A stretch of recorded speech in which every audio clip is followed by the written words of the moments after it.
Welcome back to another episode of It's All Been Trekked Before. This time, the Lights of Zetar. We went through it. We suffered through it. You're here because you did. Let's all commune. Speaking of things that are well written, it's the It's All Been Written contest. It's closed for this year, but they're coming out. Go back, look at 2017, look at 2018. You can get a special bound edition of 2017. It's All Been Written, part of the IABD Presents network, IABD Presents.com. Also, while you're there, while you got IABD Presents on mind, go to patreon.com/IABD, get that special content, you can get a t-shirt, get a pop sticker, right? Everyone's doing it. Maybe get a pop socket or a pot sticker. Maybe someday we will offer Chinese food, but right now, pop socket. Also, while we're talking about popping and sockets, Dirty Story Night. It's still coming. More and more fresh stories. Go back and listen to them. They're not safe for work, but put in those earbuds and it's all good. You're going to get turned on. You're going to laugh. You're going to have to explain it to your boss. Have a good chuckle. You're at work. You're bored. You're clerking. Anyway, Dirty Story Night, all part of IABDpresents.com. And you know what's part of Trekked? It's the Lights of Zetar, and it's all part of It's All Been Trekked Before. Welcome out to a new It's All Been Trekked Before. Scouts and crew as we get to the dog days of season 3. Yeah, this is Steven. Yeah, we are limping to the finish line. We're not... I guess we're powering through, but we're... Oh my god, this is Jimmy-Jerome.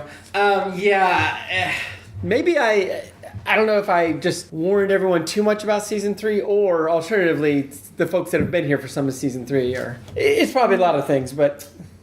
Yeah, I mean... I'm determined to finish it. I've never seen all of season 3. I think this is one I haven't seen. Yeah. I think there's only an episode or two that I have seen that are left. That are left. Okay. All right. I mentioned Mr. TOS earlier. That's coming up. 2 library episodes. There are, like I said, there are some good moments coming up. Maybe of the remaining, maybe 1.5 good episodes.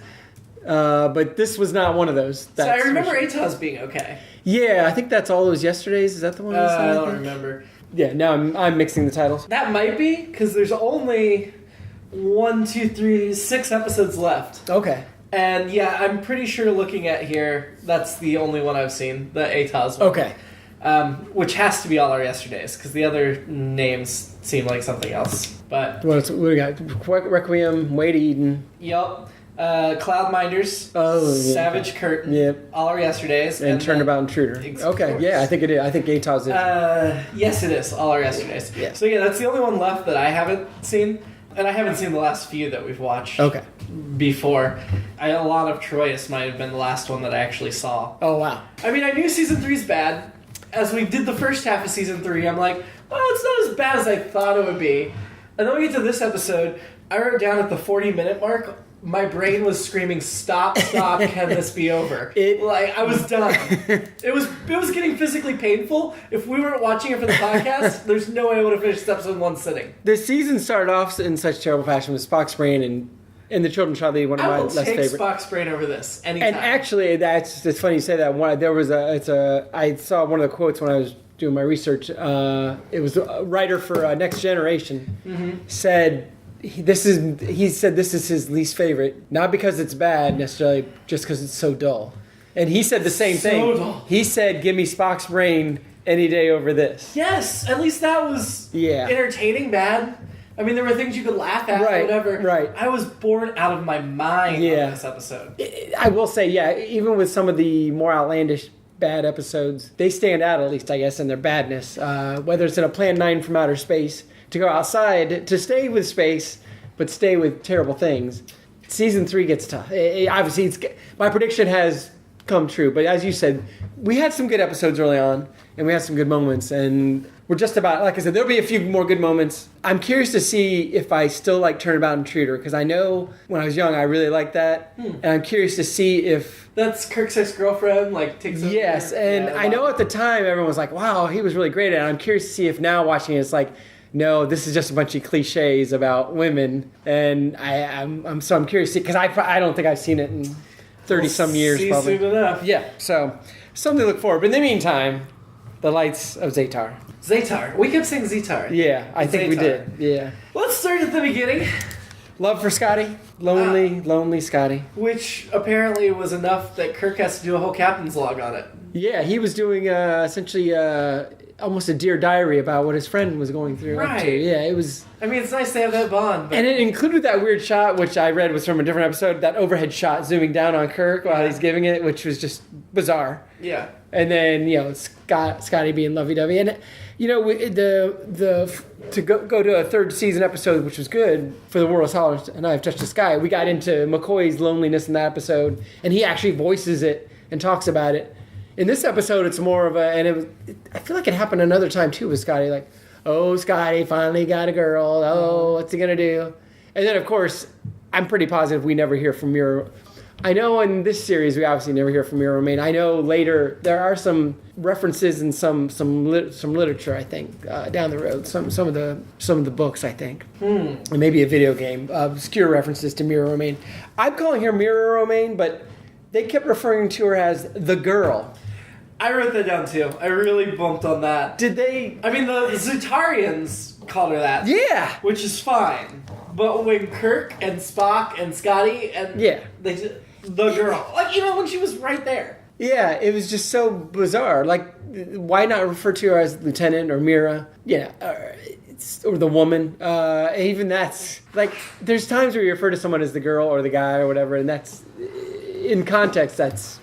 It's funny or it makes sense or it's whatever. Sure. This was just like weird. It's really funny because the writer of this episode, Sherry Lewis, apparently wrote that part for herself. She did. So she wrote herself a part where she's just referred to as the girl? I think she co-wrote it with her husband. Is that right? Is it Tarcher? Is that the co-writer? Yes, Tarcher. Yeah, and I thought it was weird that they didn't go ahead and cast her, and I didn't see an explanation for it. It was probably because when she was on the bridge, she went to take off the lamb chop puppet. That would have been distracting. It didn't really fit on the Enterprise. Well, my thought was, well, because, I mean, it at least would have been interesting, lamb chop or no, to have Sherry It would have been really interesting with lamb chop. What if Sherry Lewis was Mira, but lamb chop was the voice of the Zetarians? Well, I guess at the end of the time, the Zetarians were really using Mira Romaine like lamb chop. I mean... And they were the lights that never end. There was a puppet aspect to it. But oh my god, that's a good point. Yeah, that's a really good point. And I also know that she and her husband. I know she was very spiritual, and his whole part of he was totally into spirituality and all that stuff. And he worked for Penguin Books. He was a publisher, and his branch or whatever was devoted to that kind of stuff, which is cool. Didn't really come through on this episode. But my other thought of them not using Sherry Lewis was they used Melvin Belli, the lawyer, and he didn't turn out great as a stunt casting. But she was a performer, so I think she would have been fine without Lamb Chop. But yeah, and for a show that needed ratings, I mean, she wasn't huge, but I'm sure she would have given them a bump. So I'm looking at Memory Alpha about Mira Romaine, which is the official Star Trek wiki. Yeah. Wiki up. Which is perfect because in this episode, Memory Alpha, the library. That's true. I never thought about that. Stores all the galaxy. Yeah. That's got to be what it's named after. MemoryAlpha.wikia.com. The most memorable thing about this episode, apparently. I didn't remember that, and I just watched the episode. They said deleted scene from Star Trek Beyond, the newest film, had Scotty mentioning he was about to have dinner with Lieutenant Romaine. Really? And they deleted it. So apparently she was almost canon in the alternate Kelly universe. That I like. That is I would have cool. preferred. I don't know why they chose her, but anyway. Yeah. In the Next Generation novel, they found out that a medical facility was named after her. The medical facility was dedicated to helping Starfleet officers who had undergone takeovers of their mental faculties by aliens, which makes sense. Yeah, that's a growing phenomenon. And in the original series comic book, it was revealed she had achieved the rank of captain and became the chief archivist of Memory Alpha. Okay. Which makes sense as well. Yeah. Yeah. Okay. Yeah. That's... Wow. Well, and speaking of Memory Alpha, while we're talking, the Library of the Galaxy, essentially. Mm-hmm. And they say... it's where River Song died. I know. River Song? No? It's a Doctor Who. Oh. Doctor Who... Sorry. No, that's okay. I wish we could do Doctor Who. Doctor Who's great. River Song was a character in the newer Doctor Who's. Oh, okay. Because she's been in several of the Doctors, different Doctors. Okay. But she's the one woman the Doctor falls in love with and marries. The very first time we see her, she's in a library and she dies. But because the story's not always chronological and linear in time, all of her other appearances are before her death. Oh. But we see her die first. Makes sense. No, it's really cool. I love River Song. Well, and they say that they're talking about how Spock's like, oh, it's a great loss to the galaxy. It's all irretrievable. You have this library with everything for the galaxy. You have no backup system? No. Come on. After Amazon Cloud after Microsoft OneDrive tried to take over the world with Skynet, they decided no more backup. No more backups. I guess everything had to be self-contained. Hardwired. Yeah, that's why they have buttons instead of touchscreens on the Enterprise. And this is yet another one of those creatures that's not quite a cloud, but it's not solid. Another cloud. Only this time it's a colony of creatures. And this one can be hurt by phasers. Can be, apparently. Well, yeah. Somebody gets hurt by it. Yeah. If they're having a body. I think it's her. I think it's them that get hurt. Very much like The Exorcist. I wrote down that she needed an exorcism. And even the body, levitating and everything, or whatever, they use the pressure or whatever to levitate and all that. Even that made me think of The Exorcist. And then the other part made me think of Poltergeist when they're like, stay with us. They didn't say run the light, but it just made me think, run the light, Mira. Run the light, and all that. So now you're talking things I haven't seen. Yeah, so now all of a sudden, these are more things that have ripped off Star Trek. I kept thinking Ghostbusters. That's a good one, too. But yeah. And I maybe I zoned out on it. I didn't understand how the pressure worked. They pressurized it really, a lot of pressure to force the aliens and that out. makes aliens leave a body? Apparently. Their lights? Apparently. That didn't make a lot of sense. There was a lot of... and then it took 2 minutes to ramp up the pressure, but it takes 20 minutes to de-ramp it up. Of course. You don't want to do it too fast. Don't want to get the bend. There was a lot of mushy... Yes, there's a lot of mushy science in this. Like, it was like, well, this happened, so that means this. That didn't necessarily make sense, I didn't think. I'm not even down on that. It's more all of the people that did out-of-character things. So we trust Scotty's medical advice at one point. I did write... 2 points. I mean, they ask him at the end, is Mira fit for duty? But before that, they asked, is she, in good shape? We've got Kirk asking Spock, hey, are the warp engines working? Right. We've got... it was all over the place on who was getting asked what. It was very much a matter of convenience, it seemed like. Well, and I wrote Scotty's a doctor because he says, well, if you shoot again, you'll kill her. Right, and that's they're trusting his medical advice. Yeah, exactly. And then, and then Kirk just immediately takes that as that must be true. And yet McCoy, Boing and the doctor, at the very beginning of the episode, they all get hit. Uh-huh. They're all like, this affected all of us. Yeah, we're just going to check her over. The rest of you guys, you're fine. You're good. Let me know if you get a headache or something. She must be extremely susceptible, as they proved later with her brainwaves, or tried to, or whatever. Which, I guess made sense. But speaking of McCoy, his bedside manner with her is terrible. She's been through some kind of attack. Yeah. This thing is, well, if you're not going to cooperate, you have no future in Starfleet. It's like, what? What the hell is wrong? But then later she's like, Captain, I tried to be cooperative. McCoy's like, yeah, don't worry about it. We know. Yeah. We got you. We got you. We don't even have to get into sexism because I think we're already getting into all the sexism. It feels like sexism. I mean, the girl, super sexist. And you know what? If you want to, you got to get along in this Starfleet. I did note that Scotty must not be completely in love with her. Because when she collapses on the bridge, he takes a second to hand off some equipment. He does. And it doesn't go that fast. Like, oh, here, I take this. Yeah. Okay, now I'll go to her. He thought she was just laying down on the job. Because women, on the bridge, just a lot of pressure. He hasn't noticed her brains. Maybe he hadn't noticed other things. Which I thought, I guess the idea there was Sulu and Chekhov doing locker room banter, like, even though, to be fair, the scene before, Scotty had said how smart she was and the first thing they comment on is her intelligence. Yeah. And they're like, oh, but he hasn't noticed that. Yeah. Yeah, I think Scotty's not that shallow. I don't either. Even though they spend most of the episode with him just mooning at her, grinning at her. Which, Jan Rutan? Jan Shutan. Shutan, that's it. Yeah, beautiful eyes. Very nice eyes. That was zooming in on the one in particular. Favorite feature of her. She's best known for this episode. Yes. Yeah, she didn't have a lot of credits after this, I don't think. She only has 28 credits total. Yeah, most of them are after this, but there's just not much to it. Yeah. She was in 5 episodes of Ben Casey. That's what she should have been credited best for. There you go. She's in 9 episodes of Sons and Daughters. Haven't heard of that either. And she starts talking about what she thinks is going on with her. She thinks she's been possessed or whatever with Scott, and he's like, Lassie, blah, blah, blah, blah.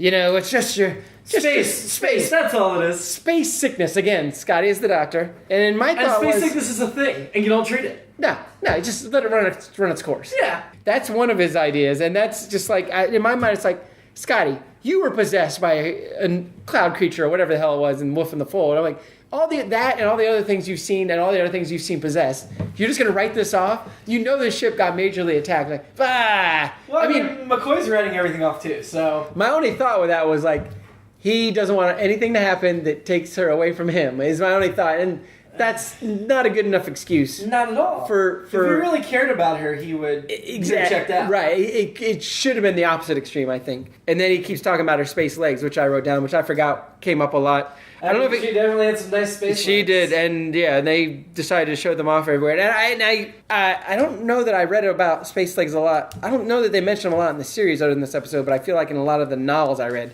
space legs came up a lot. So I was okay with hearing that, even though it was a bad excuse for what was going on with her. That one shot of her in sickbay where it was basically like, we're going to shoot you from the bottom right up the your upskirt skirt, shot? Yeah. Right up your skirt. And just leave it on there. Yeah. She also was very irrational. She was. I mean, we're not to it yet, but that's why I would have trouble ranking her on my Woman of Star Trek, because it's like she just mishandled everything so badly. She did. Yeah, it's funny, like you said, Sherry Lewis wrote this, but the woman ends up in a lot of, it's very stereotypical to us, kind of. Maybe Sherry Lewis wanted to sexualize herself. Well, maybe she was worried she was too child-friendly. Right, and maybe that's why they didn't choose Sherry Lewis. Maybe they didn't want to do upskirt shots of Sherry Lewis, but Sherry Lewis is a beautiful woman. I mean... Again, maybe that's why they didn't go with her. This is Kyle's last appearance, John Winston's. I read that, so... He actually had like a line or two. Yeah. But of course, again, like, get out of the way, somebody else is run the transporter, the thing you're best at. Right, well, it's kind of like, to that point, it's like... Kirk calls down engineering, nobody answers because Scotty's not there. Right. There's somebody there. There should be somebody there. Somebody else would, I mean, when Kirk leaves the bridge, he puts somebody else in charge. There's always somebody around. Dr. Mabinga's in sickbay or chapel. Somebody, so that was... Fitzy's down there in charge. Fitzy, exactly. Somebody should be down. Rest in peace, Fitzy. Somebody should be down there. Never shooting reference, never mind. It's just I know it was just to drive home the point that Scotty's not at his post because he's involved with this woman. So? And I always think about that with this, that on some level it's inappropriate, and it is. Some of the shenanigans on the ship or whatever, but we also know couples get married on the ship, and so fraternization is allowed. Yeah. I mean, Scotty outranked her, but she wasn't in his department. Which is another reason why it's like, why is he saying she's fit for duty? But, because they weren't interacting in the power structure so much, I think it would have been okay. Well, I guess I thought this was a bad thing, but maybe it's not in hindsight, because they asked this stupid question. I think her message to Scotty, how's she looking? Beautiful. And I guess, hey, ask a stupid question. Right. If he'd asked how she's doing, I guess he couldn't say beautiful. But oh, no, that line was a setup. You were just asking for it. Yeah, it was... So was that Barbara Babcock who was doing all the Emmy-worthy mouth acting? Oh, I don't know. Because she's the voice of Zetar, it's credited. Oh, really? And her picture here looks like her. So she's the voice going through... Apparently. Her, okay. Frequent voice on screen. Because I couldn't decide. But the technician who was doing that was just all of the mouth acting. The slow motion. I put the Emmy for mouth acting goes to. She looked like she was in pain. She looked like she was Barbara Babcock. I could be wrong, but I feel like that might have been Barbara. Well, the actress was Libby Irwin. Oh, was it? Yeah, that I did find, It just says Libby Irwin technician. Never mind. She looks a lot like Barbara Babcock. They should have let Barbara Babcock go on stage. Do it all. This is her only credit, Libby. Yeah. She won the Emmy and then went home. Yep. I wonder if she was just a stagehand or whatever. And hanging around that day. Today's your day. Or... I mean, she has no credits, though. If she was working behind the scenes. Oh, you're right. She should have credits for that. So maybe she must have been somebody's friend. Could be. Could be. I always like it when Sulu is in command, even if it was just briefly. We just see him getting out of the command chair. Yeah. Captain's chair. I just kept thinking it's really a shame that Sulu's hobby this week isn't meteorology. Well, I wrote it down. Maybe I didn't write it down. Something about... Mira's better than most weathermen I know. Yeah. Oh, yeah. I mean, she doesn't even feel in the knee. She's got it in the head. Oh, yeah. And with, total accuracy. Oh, yeah. She nailed it. I don't know why Kirk was surprised. There are a lot of... Sexism again. If Sulu had said the storm was coming, he would have been like, okay. I crossed this out, but I didn't mean to. At one point, they say no natural phenomena can move faster than the speed of light. So that was their science for this can't be a natural phenomenon. It's moving faster than the speed of light, which... Yeah. I don't know. How do you... I mean, again, for me, it's... Maybe I'm just parsing words now, because I feel like they should say, Well, nothing we've ever experienced has done that, but I guess that's... Because they keep seeing new things. That's kind of their mission. Yeah. So maybe that's a word I'm basically a bunch of light, so you think it would be moving at the speed of light. Right. Exactly. I don't think that's how things work, but... I enjoyed Chapel doing her Scotty impersonation. Yeah, I wrote down Chapel's Scotty impression, too. That was maybe my favorite line of Chapel's in the entire series. Yeah, and I thought it was probably one of the more fun parts of the episode, if not the most fun. I wish we got more of Sassy Chapel through the show. Yes, yeah, because usually we just get her getting grief from McCoy or pining over Spock. over Spock, yeah. Yeah, Sassy Chapel was the best Chapel. Yeah, that was... And I feel like it was probably... I could be wrong, but I feel like that may not even have been a scripted line. That was just Majel being herself. Yeah, and they're like, keep it. Yeah. This is probably unfair, but maybe it goes against what I said earlier about, we never see Mira Romaine again, blah, blah, blah. But in my mind, that relationship doesn't work out because it seems like they talk about, I don't know, I guess they don't say she loves him, but they talk about him, standing by her, showing his love or whatever. Mm-hmm. I never get the impression she's in love with him. I feel like she appreciates him, she likes him, but he's just like, she hung the moon. She's crazy for him. He's crazy for her. I just don't think it's going to work out. I got that impression too. Yeah. And I think the scene that made it the worst was at the very end. When he's looking through the window at her and he gets the creepiest smile. Yes. And then she looks over and is kind of like, hey, how's it going? And he's like, I'm totally in love with you. And she's like, we haven't even had a first date yet. She's like, oh, I guess you're still looking at me. Just leave me alone. Yeah. That is, Scotty, not going to go well. And then I think Spock speaks for all of us at the end. So at the end, they're having the conversation. I think she should go back to duty. And McCoy's like, yeah, I think she's fine. And Scotty's like, aye. And Spock's like, sounds logical and whatever. And then, Kirk makes the big jokey, hey, I can't believe it. You're all agreeing. Can I stand the strain? And Spock rolls his eyes. And I think that one expression speaks for everyone who watched this entire episode. Like, and then Kirk just does such a fake laugh. Yeah. I do think it's notable, while we're talking about Scotty and Mira and the sexism, they seem to put Scotty's emotional well-being ahead of her physical well-being. Yes. Where they're like, okay, Spock, slowly lower the atmosphere. I don't know, Mr. Scotty's not going to be patient. Yeah. Or, we should send her to the starbase to be looked at. No, Scotty wants her here. And you're like, but wouldn't it be better if she went to a medical facility? Hey, guys, we know he likes her. We know this. You got to take care of business. But you care about her as an individual more than you care about your friend's feelings. Right. Right? Yeah. She's just the girl. The only person that didn't approve of the Scotty Mira relationship, clearly, was the transporter room doors that tried to shut them. Yeah, I noticed. And the transporter room door stood in for all of us on how we felt about the relationship. That's it. Just shut it down. Shut it down. I mean, that would have been funny if it had hit them and that's how she got hurt. And I want Scotty to find love, but I do too. This just wasn't it. In the movies, we'll get to that, but I always thought there was something between Scotty and her in the movies. And I kind of dug it. It does seem different. Yeah, that's I kind of dug it. That's a good point. They were at least really good friends. Yeah. But I kind of wanted them to go there. Mm-hmm. I did think at some points this episode just felt like Twin Peaks. The music, the weird colors, and the sounds. I think I was reading they brought back a lot of the music from Where No Man Has Gone Before. The Alexander Courage music that he wrote for that, I should say.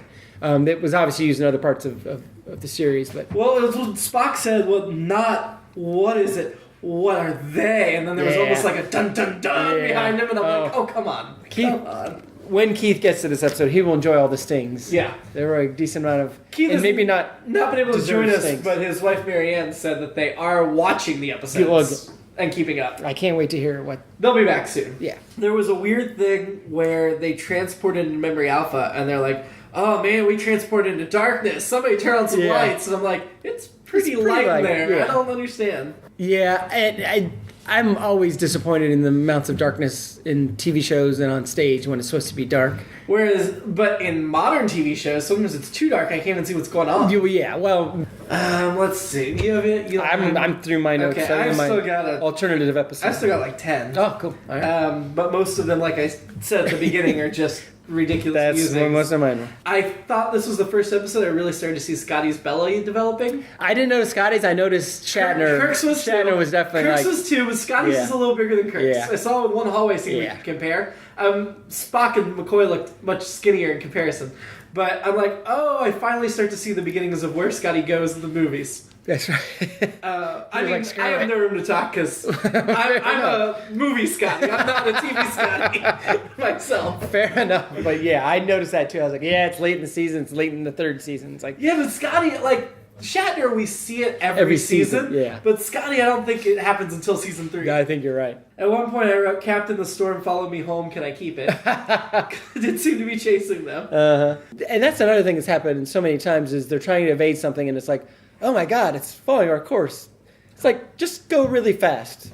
That's what I thought. I mean, we watched the new special effects, and we did compare how bad the lights were in the old one versus the new one. Yeah. But there was, like, every time they turned and went off the view screen and then slid back on, it seemed like a comedy sketch of trying to be creepy. Mm-hmm. Like, the stereotype creep that just kind of slides into view. Yeah.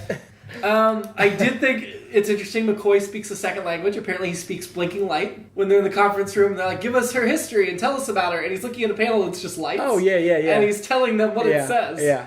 There was no readout. He's trained in that. And right after that, then Spock speaks spiky line, but I get that. That's expected. That makes total sense. Yeah.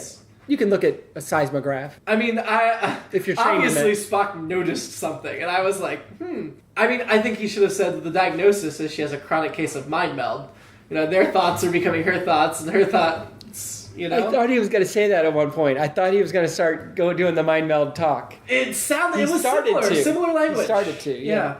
So Mira got a few glimpses, like the dead people on Memory Alpha, which was because she was sharing the brainwaves and seeing their mind. Right. But then she said she had another vision of Scotty dying. Right. But none of her visions were of the future. They were all of the present. So how is she having a future, and then Scotty didn't die anyway, or even come close. So I didn't get what that vision was supposed to be.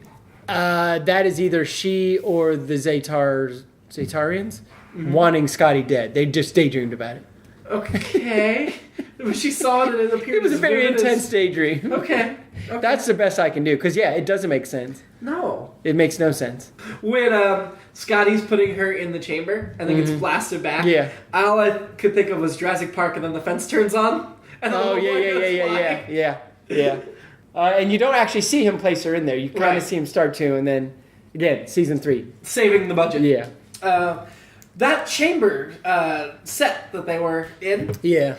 So I could recall seeing that, twice before? We saw it Khan in Space Scene. And we saw it, was it the season 2 finale where Spock had the radiation and they put him in the thing and decompressed? Was that Operation Annihilate? Season 2 was, Simon Earth. No, it wasn't season 2. Was it season 1 where the end he should have lost his memory? Yeah, or his vision. Yeah, Operation Annihilate. Yeah, Operation Annihilate. End of season 1. Yeah. So, I guess they built that set for season 1. Yeah. And then they only used it once in season 2. Around. Yeah. So when you were talking about how it didn't really make sense that's what would cure her, I had a similar thought, but it was more from the thing of, why are they in this room? Do they have this set and they haven't used it all season and they have to justify? I mean, I like getting to see other rooms in the Enterprise. And it seemed like they added a little more to it because we got to go around to the side panel and see the window. And the effect of her levitating was kind of cool, actually. I mean, you definitely didn't see her below the waist at all. Right, so, it was almost like a magician's assistant. Yeah, that's exactly what it was. But I liked her hair coming down and all that stuff. Yeah. So it was cool for what it was. It didn't make any sense, but it was the actress seemed to be enjoying herself in She did, yeah. So, but the last thing is, McCoy can talk me to sleep any night of the week. When he's talking to her, the deep breaths, all that, I'm like, man, he's got such a soothing voice. Yeah. That's what I need some DeForest Kelley on loop to go to sleep to. And I never saw her actually take a deep normal breath. No, but it doesn't matter. It didn't matter. But yeah, I liked that. I did note that. I thought, that's weird that they're we have to get this in here. As efficient or economical as we are, we have to get this little segment of... And again, maybe that's a spiritual thing. It sounds like a very spiritual yoga kind of deep rest, stay normal, positive energy in, negative energy out. And that's a good thing. That is a good thing. But I may have mentioned this before, but sexism. The end credits after we do the guest star of the week, then there's a screen. It's Scotty, Sulu, Chekhov. Next screen is Uhura, Chapel, Kyle, whatever the guest star. Yeah. You know, and I'm like, Uhura was there before Chekhov. Yeah. Why is she still regulated to the second tier page? Yeah. That's not fair. Where are we? 1969 now? We're still not that far ahead. So, yeah. What's your alternate episode? Since this episode was so dull, the alternate episode was watching people study on Memory Alpha. My alternate episode was this episode didn't exist. Well, yes, over Yeah, I mean, like, I can't even think of an episode. Like, a lot of the episodes were like, oh man, I wish they'd done this. That would have been a great episode. Or done this. Nothing really came to mind. Like, oh, I would have loved to seen this. Maybe if it was just Scotty courting her over a long period of time. That would be more. Love. Yeah. Like, I'd like to know more about Scotty's backstory and why he's never met. I mean, they give the one line like, oh, he's usually married. The same old married to his ship kind of jive or whatever, which is jive. So the practice polygamy because Kirk's married to the ship. Well, right, of course, yeah. Kirk and Scotty have to share a wife. Yeah. So other than that, I'd be more interested in learning more about Scotty and why he is always lonely. Because it's not like Jimmy Doohan's a bad-looking guy or anything. No, but it's funny because Next Generation, Geordi LaForge is the one who's always lonely. Yeah. So it's always the chief engineer. I guess that's it. I mean, for the first two. I mean, the chief engineer in Deep Space Nine is married with a kid. Well, yeah. But he is it became a running joke that in Deep Space Nine, that chief engineer, every time he had a plot A story, it was something bad happening to him. So the engineer is just cursed on Star Trek, apparently. That's the way it goes. Until you get to Voyager, anyway. And LeVar Burton, again, good-looking guy. So, that is a weird... Isn't it a weird trope? Yeah. I mean, on Discovery, their engineer's good-looking and married and happy, so... I mean, I'm thinking about, like, a mechanic, but Scotty's not a mechanic. He's an engineer. I mean, he can fix things, too, but he's... Yeah, you don't think of, like... I don't know. I guess I've worked with engineers. I guess maybe I could see this. But many of the engineers I know had no problem meeting girls. Some of them, I'm sure they did, but... I don't know. Yeah. It's just an oddity, I guess. Yeah. Let's get to ranking. All right. So are we agreed this is under Spock's brain as worst of the season? Is that our lowest one? Yep. Yeah, I think I might go along with that. I wouldn't have thought that going in, but I mean, I hate "And the Children Shall Lead." Is that... I know you guys... the one next above Spock's brain. Yeah. That would be my personal, but based on where we are... Worst episode of season 2 is Cat Spa. This is worse than that. Worst episode of season 1, according to our ranking, was Tomorrow Was Yesterday. And nothing will ever beat Tomorrow Was Yesterday. However... This is close for you? Oh, God. So Tomorrow Was Yesterday was not nearly as boring. It was just really bad. I don't know what's more frustrating. A really, really boring episode or a really poorly constructed episode. Yeah, this one's just... When we get to the end series cap, I think I'm going to be debating those two on which is worse. Yeah, like... I would definitely call this one of the 2 worst episodes of Star Trek, right off the bat. Yeah, and like the TNG writer said, it's just dull. If we were ranking by episode title without having watched the episodes, I think Lights of Zetar would be at least a third of, in the top third. I like the title. I think it's a cool title. It sounds like it's about something. When I saw that this was the title and not knowing the episode and not remembering anything I read about the episode, I was like, oh, this might be interesting. And did I miss where, besides being from Zetar, why they were roaming through space? They left their corporeal bodies behind. Of course. Like so many. Well, there were only 10 of them. Yeah. So I don't know what happened to the rest of the race. Oh, that's right. They didn't. They wanted people to relate. Here's the alternate episode. So all of Zetar evolved into these energy beings, but 10 of them were the people nobody liked. And they're like, okay, we're going to the next plane of existence. Hey, can we come? No, you guys have to stay here. So then they banded together, and they just roam space looking for somebody else to be annoying. I thought you were going to say all these corporeal beings or non-corporeal beings through the series were once all together. Oh. And these are the 10 losers from that group. They run into them in different realities throughout the series, and these are the worst and the dullest. And because wasn't there a thing like, didn't they kill the people on Memory Alpha because they fought back, or they weren't easy they weren't to take, subtle enough, or submissive enough? Submissive, yeah. Apparently, agreeable or whatever they said. Yeah. So Mira was super agreeable, which I guess then she fought back. I guess it's weird because I guess the message of the episode is if you fight back, then either McCoy's going to yell at you or the Zetars are going to kill you. Zetarians are going to kill you. So, yeah, sure. just kind of get along to get along. Yeah, I can go with this being the worst. I'm surprised, but I also before I looked at this episode today, I couldn't have told you thing one about. And you've seen it before. I've seen it before, at least 2 or 3 times. That's how much it stayed with me. Yeah, no. If you gave me said I had to watch one of those two again tonight, it would be Spock's Brain. Yeah. So, does Mira Romaine replace Losira for you? No, she does not. I will keep Losira as well. That was Lee Merriweather, right? Was that last episode? Losira, yes, Lee Merriweather. Okay, so yes, okay, yeah, right. She hasn't beaten Lee Merriweather. No. Even if the episode had been good, she hasn't beaten Lee Merriweather. Yeah, don't get me wrong, lovely lady, but yeah. Next time, Requiem for Methuselah. Yeah, that's one that I think other Trek fans like more than I do. At least based on what I've looked at now and back in the day. I don't think it's regarded as a great episode, but I know many people hold it in high regard as far as third season stuff.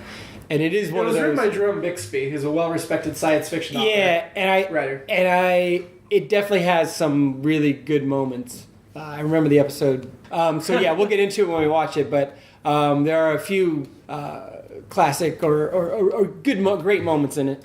Well, I like it because one of the guest stars is James Daly. Yes, from yeah.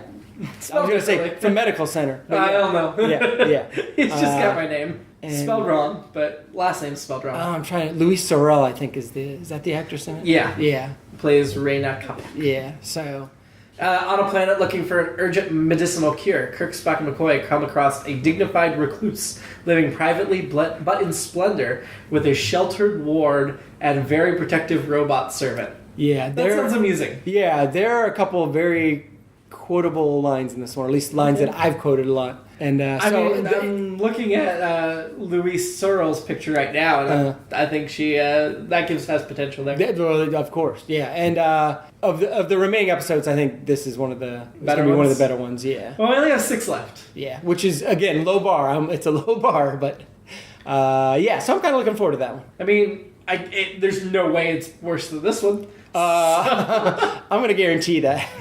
I'm going to give unless things have dramatically changed in the last 30 years since I saw this, or 25 years since I last saw this. Yeah, I'm just ready to get to the animated, which I don't think is going to be that good. So I'm no, really it's ready not. To get to it's just going to be different. Yeah, I'm ready to get to next gen, but I'm ready for the animated just for a change. Well, and then we've got of course, the movies in between. I'm really looking forward to the motion picture. I haven't watched motion picture in a while. I mean, Wrath of Khan is just plain good movie. It's yeah. But motion picture, I look forward to discussing that because that's usually when I tell people, "Oh, I'm a Star Trek fan. I love the motion picture." What? I haven't seen that one. Yeah. Or I don't remember that one very well. Yeah, everyone remembers Khan, but yeah, and I still always like motion picture. I do too. I mean, that was the time I was first really into it, and it's a little slower paced, but I like it. It's to bring in the franchise you hate. It's similar to the prequels in that it had so much for the people building up to that. It had so much build up, like it had so many things. It's like this movie has to be all these things, and then people are like, it's just a remake of the Changeling. And it's like you're missing out on all this other stuff that's so great about it. And it wasn't Star Wars, and it wasn't supposed to be Star Wars, and that's why it's Star Trek, and Star Wars is Star Wars, and the people that love Star Trek got that part of it at least, but definitely, and I will say what I was just saying applies to the general public too. They wanted to see a Star Wars movie. It's like, no, this is Star Trek, and the Star Trek fans wanted their specific. Well, I wanted this to happen, and this to happen, and this to happen. It's like the movie you wanted to see didn't happen, so judge the movie you saw. But they followed up with Wrath of Khan, so that all was forgiven. And all that said, motion picture. Not perfect, and we'll get into it, obviously in depth. No, of course not. Get into it, but I dig it. We're getting way ahead of ourselves, but sorry. This is what happens when you watch the. Oh my god! Yeah, I think the motion picture was the first Star Trek I saw, and I loved it. Yeah, without the back. Yeah. Oh wow. Yeah. Oh well, there you go. Yeah. So we'll get to. We will. I mean, I only had Star Wars to compare it to, so that's probably why I liked it so much. So enjoy, and we are going to do Star Wars: A New Hope. Oh, that's right. As well, chronologically. That's right. Just a little taste. So any of you that bristle every time I insult Star Wars, we are going to bring in some Star Wars fans and give them this chance. Yeah, if we're doing New Hope soon, that's coming up soon then, 77. Yeah, after we finish the animated series. That'll be before the motion picture. Yeah. I will, like I said, I will be the arbiter. I love both, but yeah, we all know that. But. Yes. Yeah. But we're going to bring in some Star Wars people and let them tell me why I'm wrong. So you guys will get to hear that. So things to look forward to down the road. Absolutely. Much more than Actually, the Lights of Zetar. I'm looking forward to it because I bash it. Yeah. And then people or like, they don't even want to engage about it. They just are like, oh, how dare you bash it. Right. And now we're going to like have notes and we're going to have discussion. We're going to get deep into it. I keep telling them, the people that want to come, I'm like, I hope you change my mind. I'm looking, let's have the debate. But maybe one of the Star Wars Minute guys will come on. Let's see what I can do. They'll probably be knee deep in whatever Star Wars movie they're up to. Sure. Anyway, stay away from light clouds and then you'll live long and prosper, I guess. It's All Been Done presents. Who's got the time?